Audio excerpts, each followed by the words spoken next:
Nandangar school Chowmuhani স্থিত পালপাড়ার নিতাই রুদ্রপালের বাড়িতে মানসী কালী মায়ের পুজো ছিল গতকাল দুপুরবেলা।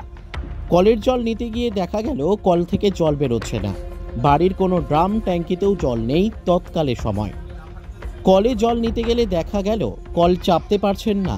তখনই তারা কলটিতে দেখতে গেলে দেখতে পেলেন কালী মায়ের মূর্তি। তারপর বাড়ির যে মায়ের মূর্তি পুজো করছিল তার পাশে বসিয়ে দিলেন ওই কালী মায়ের মূর্তিটি। মায়ের মূর্তিটিকে পুজো অর্চনার ব্যবস্থা করা হলো। আমরা আমাদের বাড়িতে মানে এর আগের দিন শিব পূজা করছিল, সেদিনকার সারা রাত্র 12টা একটু অব্দি জল আসছিল। তারপরে সকাল 8টা এরপরে দেখে জল নাই, ডামেও জল নাই, কোনোখানে জল নাই। এরপরে আমি বাবারে কইছি জল নাই, ঠিক করতো। এরপরে উপরেরটা খুলছে, এরপরে কইছে উপরেরটা দিতে কিছু নাই।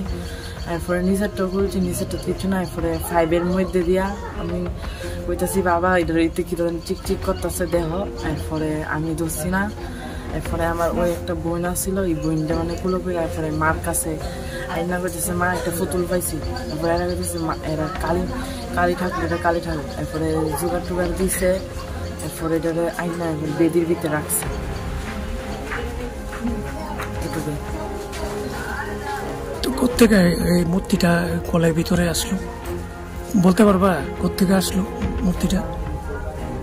কিভাবে পাইছো মূর্তিটা? মূর্তিটা কলে জল নাই। পরে এরপরে আমি বাবারে কইছি আর কি দেখতো কলে জল নাই, সকাল থেকে জল নাই। তারপরে কলের ভিতরে জল নাই। এরপরে কি তৈল একদম জল উঠে না, জল দিলেও ওঠে না, একদম নিচে গেছে জল। তারপরে খুলছে, নাটও খুলে না, কাইটটা সেটা নাট খুলছে, নাটটা এটেছে। তারপরে কালকে পাওয়ার পর এই এখানে রাখছে, পূজা টুজা করা হয়েছে। কি মনে হয় তোমার এটা কিভাবে আইছে এই জায়গাতে? জানি না। কার মানুষই ছিল? আমার। কত বছর ধরে তোমরা এই পূজাটা করতেছো?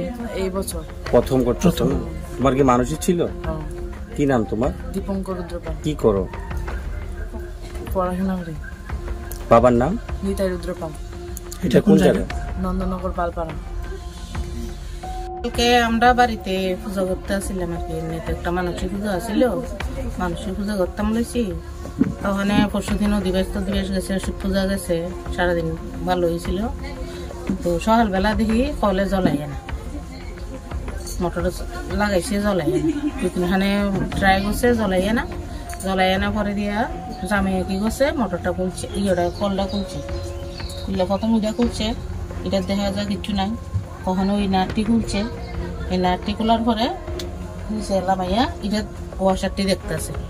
তখন ওই আমার নাতি আইছে, যে নাতির মানুষই পূজা করতেছে, এই নাতি আইছে। নাতি হওয়ার পরে দেখে এই জায়গাতে একটা চিকচিক করতেছে। তখন হইতেছে বাবা নিয়ে দিয়ে একটা কি চিকচিক করতেছে।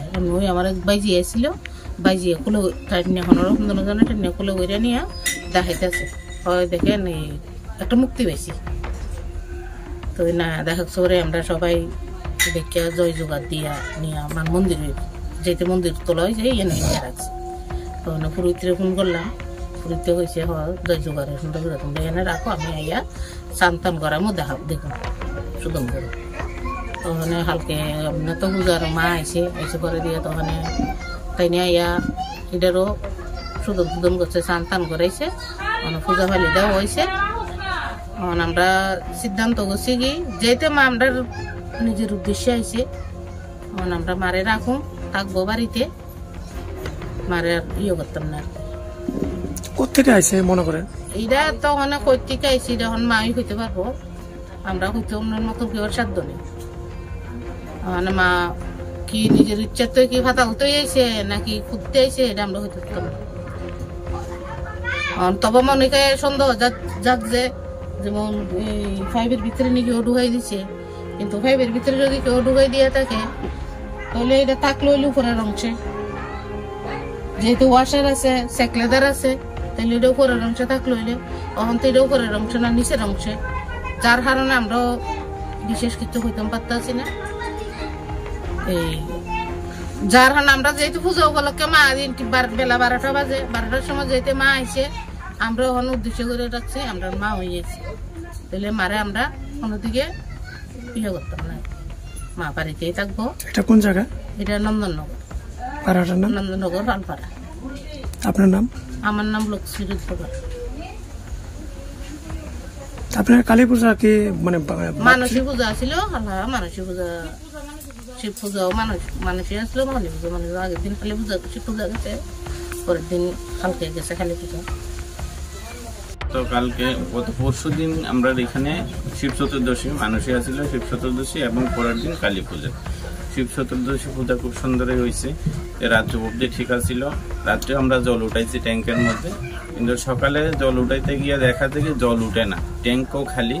তা আমি যদিও বাড়িতে নাই, আমার নাতি যায় মানুষই, হ্যাঁ স্নান করতে সময় এখানে আয়া দাঁড়াইছে, তখন জল উঠে না দেখে হ্যাঁ অনেকক্ষণ হ্যাঁ বাবাও বাজারে গিয়ে আবার ফিরে আইসে, কিরে স্নান করছ না করে এতক্ষণ অবধি, জল তো উঠে না।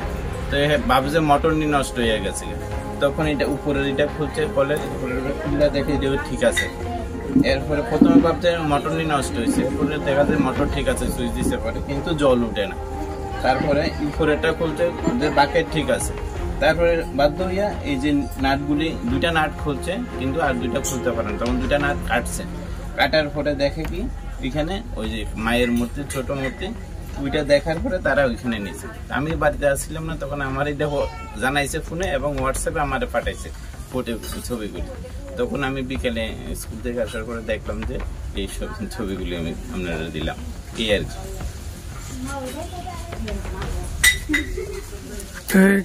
আপনার মানে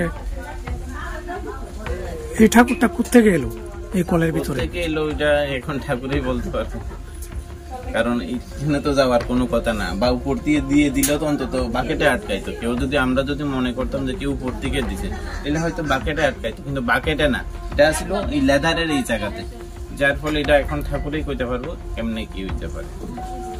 আর পূজাটা ছিল এর মানুষই আছে, এটা আমরা জানি সবাই। এখন কি চাইবেন? মায়ের পূজা যাতে সবসময় হয়, আমরা যাতে থাকতে পারি, মায়ের পূজা পারি, সবাই সুখ শান্তিতে থাকতে পারলে মায়ের কাছে যেতে পারতাম। আপনার নাম? আমার নাম জগদীশ সূত্র। কোন জায়গায় এটা? এটা নন্দননগর।